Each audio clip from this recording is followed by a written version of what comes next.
Burası Batman'ın yeni İl Halk Kütüphanesi. Daha önce de burada kültür merkezi ve kütüphane vardı yıllar önce. Biz çocukken gelip burada ders çalışıyorduk. Tabii eski bir binaydı. Şimdi yıkıldı. Yenisini yapmak bize nasip oldu. Bu kütüphane bölgenin, Güneydoğu Anadolu bölgesinin en büyük kütüphanesi.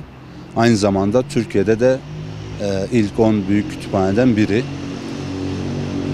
Batman halkı çok şanslı çünkü bu kütüphane son teknolojiyle donatıldı. 8300 metrekare kapalı alan mevcut ve aynı anda 1200 kişi ders çalışabilecek, kitap okuyabilecek, kaynaklardan yararlanabilecek. Kütüphanede 3 adet konferans ve sinema salonu bulunmakta. Çocuk kütüphaneleri mevcut. Batman'daki bütün okullar, okul öğrencileri yararlanabilecek şekilde tasarlandı. Büyük okuma araştırma salonları mevcut. Yani dediğim gibi 1200 öğrenci aynı anda ders çalışabilecek.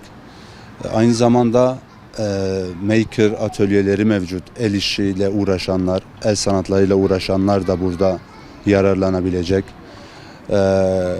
Engelli öğrenciler de düşünüldü burada. Görme engellilerin ve işitme engellilerin ders çalışabileceği, kaynaklardan yararlanabileceği salonlarımız mevcut.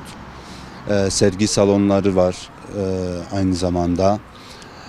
Öğrencilerin rahatlıkla ücretsiz bir şekilde internet erişimine ulaşabileceği salon, halka açık internet salonları mevcut. Mükemmel bir kütüphane olduğunu söyleyebilirim. Şu anda yapımı tamamlandı. Tabii ilk önce inşaatını biz yüklenici firma olarak biz tamamladık. Daha sonra iş tasarımı yani dekorasyon ve tefrişat işlerini de yapmak bize nasip oldu. Biz de özveriyle çalıştık. Gece gündüz çalıştık. Ben bütün ekibimi özellikle kutluyorum buradan. Gerçekten canla başla çalıştı herkes.